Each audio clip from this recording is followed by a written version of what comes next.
We have some major breaking news. Sean Diddy Combs has just filed a $100 million defamation lawsuit against NBC Universal for the making of Diddy, the making of a Bad Boy documentary. Because my next guest just testified before a federal grand jury. He says he was in possession of a trove of digital evidence from Diddy's freak-offs. What happens when one of the most polarizing figures in entertainment takes on some of the biggest names in media? Get ready, because we're diving into the explosive lawsuit that Sean Diddy Combs has filed against NBC Universal, Peacock, and Ample Entertainment. This legal battle is so intense that it's already sparking rumors of an even bigger storm brewing behind the scenes. And trust us, it's not just about a simple documentary. This is a fight over power, reputation, and survival in the court of public opinion. Let's rewind for a moment. The controversy started when Peacock released a 90-minute documentary titled Diddy, The Rise of a Bad Boy, which was marketed as an expose on the music mogul's life. The film promised to reveal the man behind the fame, but it delivered something far different than Diddy or his fans might have expected. Instead, the documentary unleashed a storm of allegations, portraying him as more than just a controversial artist. From claims of orchestrating violence to accusations of disturbing behavior, the documentary didn't hold back. And let's just say, Diddy wasn't going to take it quietly. Or didn't he? Well, if he didn't, he's got a lot to explain. Well, apparently what Diddy's done now, which is a very interesting thing, is he's on the offensive of sorts. That's right, Sean Diddy Combs has initiated a $100 million defamation lawsuit. The lawsuit Diddy filed is as dramatic as the documentary itself. He's suing NBC Universal and its partners for a staggering $100 million in damages, accusing them of defamation and a reckless disregard for the truth. According to his legal team, the documentary wasn't just a smear campaign, it was a deliberate move to profit from his highly publicized legal battles. And let's not overlook the timing of it all. Diddy is facing his own serious criminal trial, set to begin in May. His lawyers don't believe that's a coincidence. And in their complaint, Diddy's attorneys are saying that NBC Universal made the assumption that their client has committed numerous heinous crimes, including serial murder, R of minors, and S trafficking. In the lawsuit, Diddy's team has completely dismantled the documentary's credibility, describing it as a rushed project aimed at beating other competing pieces on the same topic. They don't hold back when it comes to laying blame. According to them, the producers relied on questionable sources, some of whom have their own legal issues with Diddy. For example, the lawsuit points to interviews with former employees, acquaintances, and even an attorney known for representing alleged victims in separate cases. Diddy's team argues these individuals had motives to exaggerate or outright fabricate stories to serve their own interests. One of the most controversial allegations in the documentary is the claim that Diddy was somehow connected to the untimely passing of his longtime partner, Kim Porter. The film reportedly included interviews suggesting her death was suspicious, sparking conspiracy theories that Diddy's camp has dismissed as baseless and outrageous. To make matters worse, the documentary allegedly linked these claims to other high-profile tragedies in Diddy's life, crafting a narrative that he was at the center of a dark web of misfortune. His lawyers argue that these conspiracy theories aren't just irresponsible, they're dangerous, especially as he prepares to face a jury on unrelated charges. Specifically challenges allegations suggesting that Mr. Combs and his involvement in the 2018 of his former partner, Kim Porter, whose passing was officially attributed to natural causes by the Los Angeles County Coroner. But the drama doesn't end there. The documentary also dug into Diddy's personal life, relying on anonymous sources who made allegations of inappropriate behavior over the years. One particularly explosive claim came from an unnamed individual who suggested they witnessed questionable events involving younger people. Diddy's legal team has strongly denied these accusations, emphasizing that the individuals involved have since publicly confirmed they were of legal age at the time. According to the lawsuit, these so-called revelations were presented without proper fact-checking, resulting in a false and harmful narrative. No evidence of it. I mean, what are you doing? You think I did this stuff and there's no evidence whatsoever. You're out of your mind. You're crazy. There's no evidence in this. Now, his attorneys argue that the documentary maliciously portrays him as a monster. and draws unfounded comparisons, they allege, to Jeffrey Epstein. Now, the lawsuit. Now, let's talk about the tone of the documentary. Diddy's lawyers have gone as far as to call it a brutal character assassination, accusing the filmmakers of using theatrical language to sway the audience. Phrases like embodiment of Lucifer and comparisons to other infamous figures, those didn't go over well with Diddy's camp. They argue that such language wasn't just inflammatory, it was crafted to permanently damage his reputation. With his upcoming trial on the horizon, his team claims that this portrayal could put his right to a fair trial at serious risk. To say, quote, it maliciously and basically jumps to the conclusions that Mr. Combs is a, quote, monster and a, quote, embodiment of Lucifer with, quote, a lot of similarities to Jeffrey. What's fascinating, though, is that Diddy isn't just playing defense. Rumors are swirling that his legal team is preparing to file additional lawsuits, possibly pushing the total damages sought to an eye-watering $1 billion. Yes, you read that right, $1 billion. While details are still unclear, insiders suggest these lawsuits could target other media outlets, former associates, and even individuals who have spoken out against him. It's a bold move, no doubt, but one that fits with Diddy's reputation for fighting back when cornered.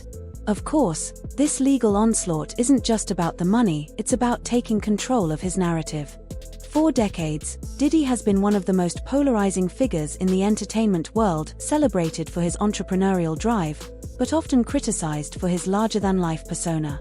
According to his team, this lawsuit is his way of drawing a line in the sand and saying, enough is enough. But will it work?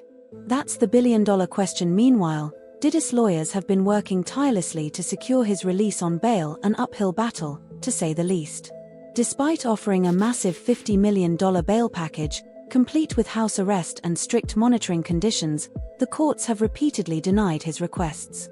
Prosecutors argue that he poses a risk to the... Another push to free Sean Diddy Combs tonight, with his legal team citing new evidence in an updated bail proposal. The music mogul agreeing to around-the-clock security and cutting out contact with basically anyone but his legal team to get out of jail ahead of his trial scheduled for May of next year for charges he allegedly coerced and abused women for... But here's where it gets even more interesting.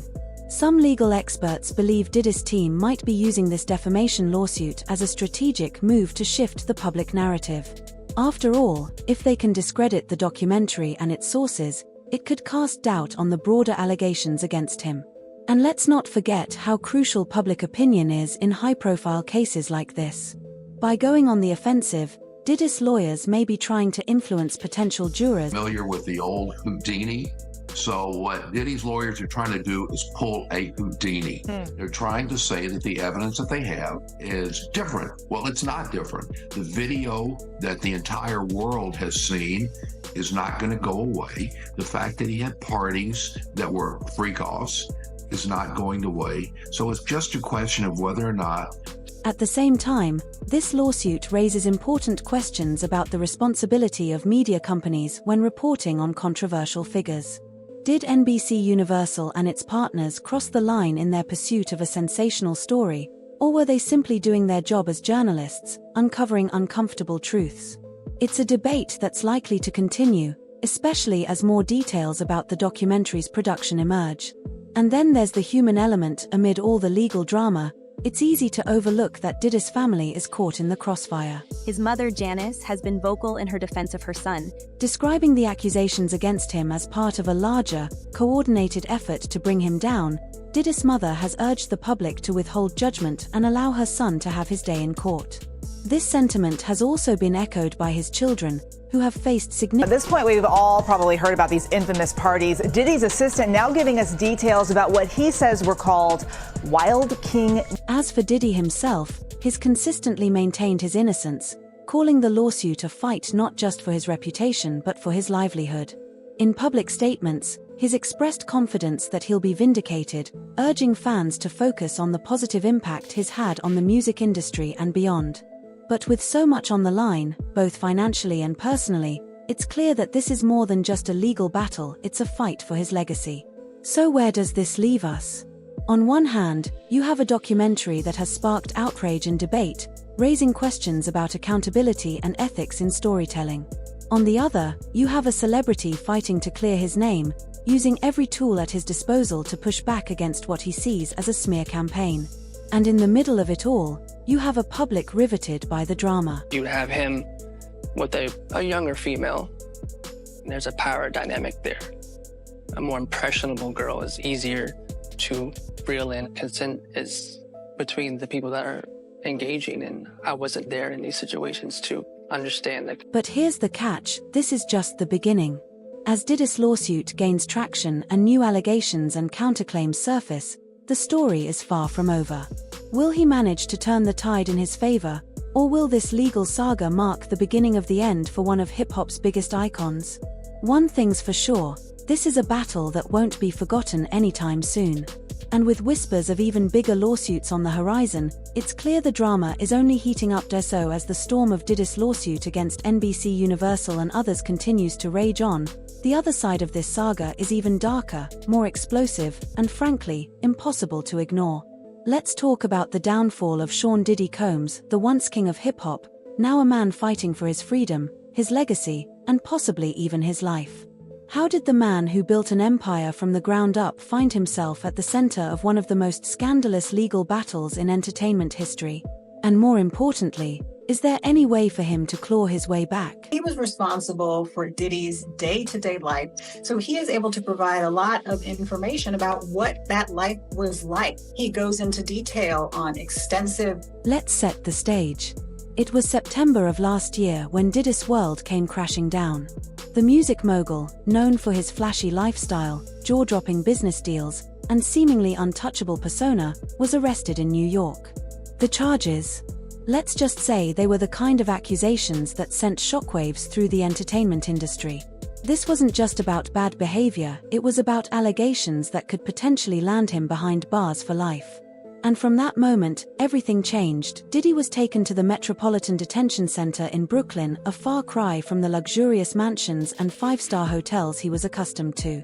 While his legal team scrambled to secure his release, offering a massive bail package that included house arrest at his Florida mansion, the courts weren't having it.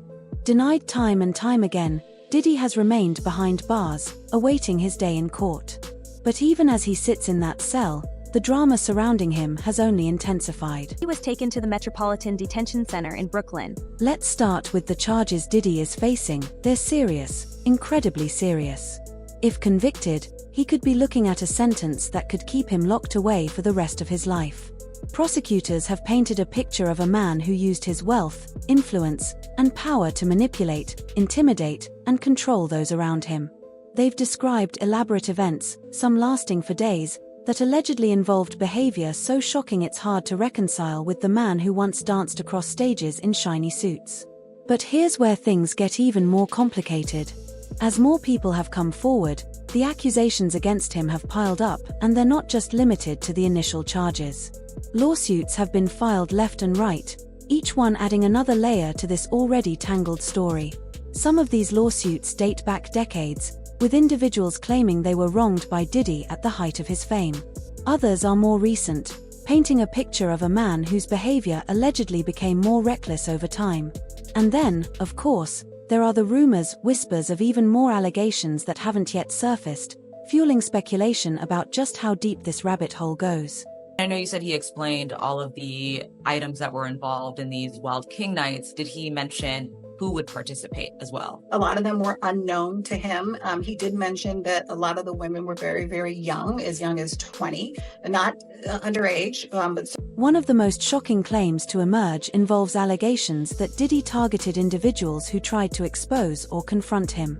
In one case, a woman alleged that she faced retaliation after making a casual comment about Diddy's rumored involvement in a notorious case involving another rapper.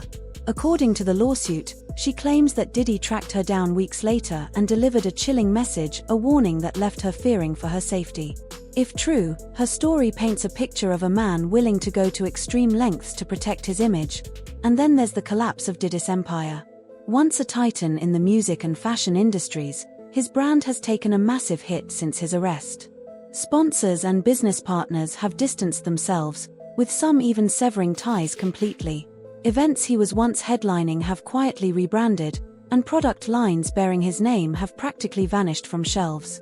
It's a stark contrast to the days when anything with Diddy's stamp on it was almost a guaranteed success. And why he's speaking out now. He said he's speaking out because he believes Diddy's a predator. He wants accountability, and he doesn't want someone like this to run unchecked in The fallout isn't just financial. Diddy's reputation, once a mix of admiration and controversy, is now in tatters. Public opinion has shifted dramatically, with many questioning how someone so successful could end up in such a catastrophic situation. While some fans remain loyal, others have turned their backs, unable to reconcile the allegations with the man they once idolized. It's a level of scrutiny that few celebrities have ever faced, and it's only intensified as new accusations continue to surface. Let's not forget the impact this has had on his family. Diddy's children, who have mostly stayed out of the public eye, are now being dragged into the conversation. His mother, Janice, has been vocal in her defense of her son, but even she has acknowledged the toll this ordeal has taken on their family. In a heartfelt statement, she spoke about the pain of watching her son be judged not for the man he is, but for the narrative that's been constructed around him. Her words have resonated with some, but they've also sparked debate about the fine line between loyalty and denial. And then there's the looming trial set to begin in May. It's shaping up to be one of the most high-profile cases in recent memory. Prosecutors have said they plan to call dozens of witnesses, including individuals who claim to have first-hand knowledge of Diddy's alleged behavior. Meanwhile, his legal team is preparing for what they've called the fight of his life. They've accused the government of overreach, arguing that the case against Diddy is built on unreliable testimony and a desire to make an example out of him.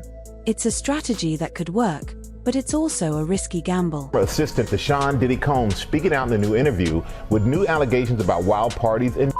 As the trial date approaches, the stakes couldn't be higher for Diddy. This isn't just about clearing his name, it's about reclaiming his future. If he's found guilty, the consequences will be devastating, not just for him but for everyone who depends on him. Even if he's acquitted, the damage to his reputation could be irreversible. It's a lose-lose situation, and it's all playing out on the world stage. But here's the thing, this story isn't just about Diddy. It's about the culture of celebrity, the power of the media, and the way we consume gossip and scandal. It serves as a reminder that fame is a double-edged sword, capable of both building you up and tearing you down in equal measure. As we watch this unfold, it's worth asking ourselves how much of what we see is the truth and how much is just a carefully crafted narrative designed to sell headlines. So, what's next for Sean Diddy Combs? Will he emerge from this ordeal stronger than ever, proving his doubters wrong? Or will this be the final chapter in a career that once seemed unstoppable? Only time will tell. But one thing's for sure, the world will be watching, and as the trial gets underway, you can bet there will be more twists, turns, and revelations to keep this story in the headlines. Stay tuned, because this is one drama that's far from over. With the decision, I'm surprised that Judge Subramanian entertained it. He held a 2-hour hearing, which we were covering live, and he issued a 5-page written order. Most other judges, including the 2 previous judges, to consider this issue, summarily denied the bail motion. I think a lot of it stems from Judge Subramanian being a newer judge. This is a Biden appointment. As we dive into this explosive case, consider this. How will Diddy's legal battle against media giants reshape his legacy, and what does this mean for the future of celebrity justice?